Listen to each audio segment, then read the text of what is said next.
I'm Clive Gilson, the story guy, and this is Tales from the World's Firesides. Today, our journey takes us once again into the quiet magic of Christmas, a season of light and memory when even the oldest trees seem to whisper their stories to the stars. This is The Old Christmas. It's my version of a wonderful old Manx tale. So snuggle up to the fire, let the warmth protect you from the cold of the night, and let's listen to the story.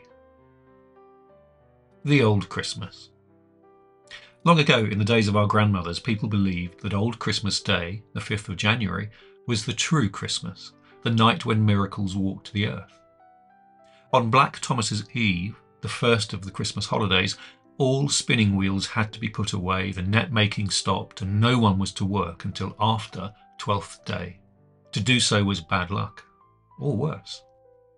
But in the little hamlet of Ballachuil, there lived an old woman named Peggy Shimmin, who was as stubborn as winter and proud of her spinning.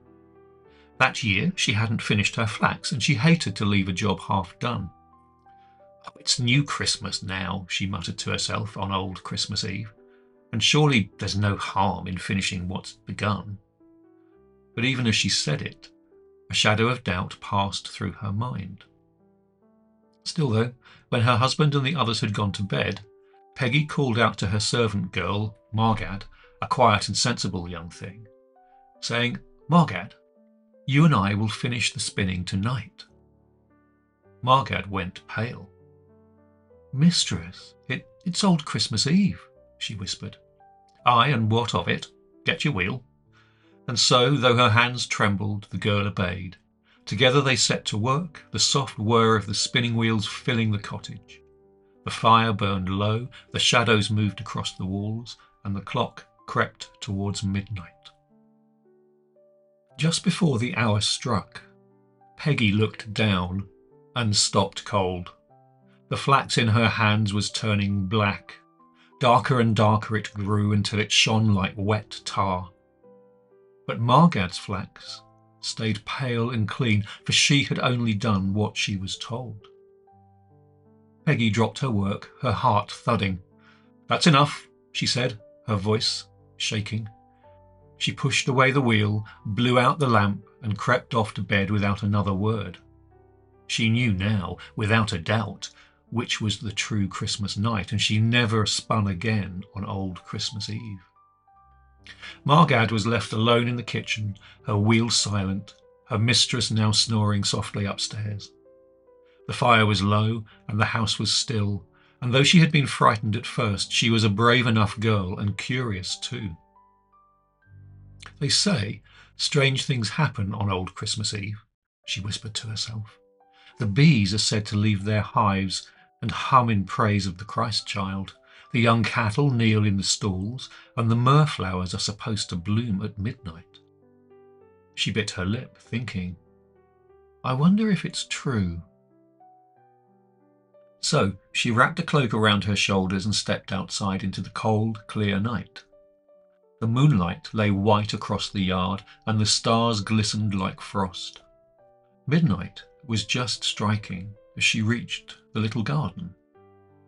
There, in the corner, was the patch where the myrrh root grew. Margad knelt and brushed the soil with her hand.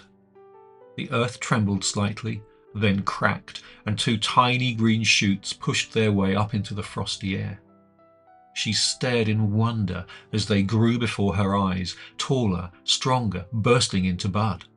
Within moments, delicate white flowers had opened, filling the air with a sweet, holy scent that made her heart ache.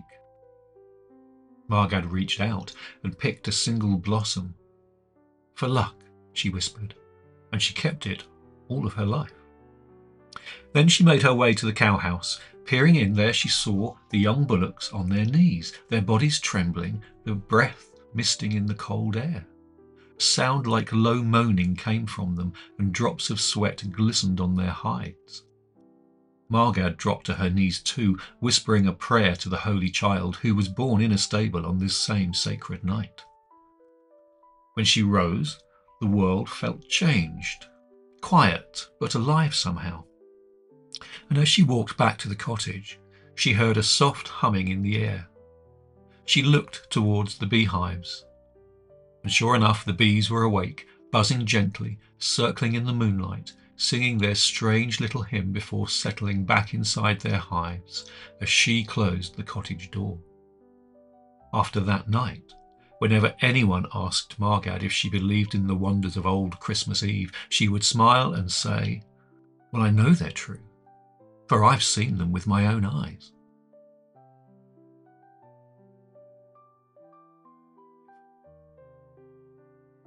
And so our telling of the old Christmas comes to a close. Stories like this remind us that even as the cold winds rise and the nights grow long, there is beauty in all things, and there's always hope in our dreams that follow. Wherever we are, in cities or forests, across oceans and generations, we are all part of the same story, the same turning of the seasons, the same search for light. Now, if you'd like to wander further through these story paths, you'll find my full collections of folklore from the Arctic to the Caribbean, from the Philippines to Zanzibar, available in both print and digital form. You can find them, for instance, on Amazon, and the link is at the bottom of the screen. Now, if you'd like to know more about the storyteller behind the mic, you're always welcome at clivegilson.com, and I'm always happy to connect. If tonight's tale also spoke to you, do subscribe, share your thoughts below, and pass the story along. That, after all, is how we keep the fire glowing through the dark. Thank you, though, as always, for joining me beside Tales from the World's Firesides. I'm Clive Gilson, the story guy, and until next time, stay warm, stay kind, keep the stories burning brightly, and have a wonderful holiday period.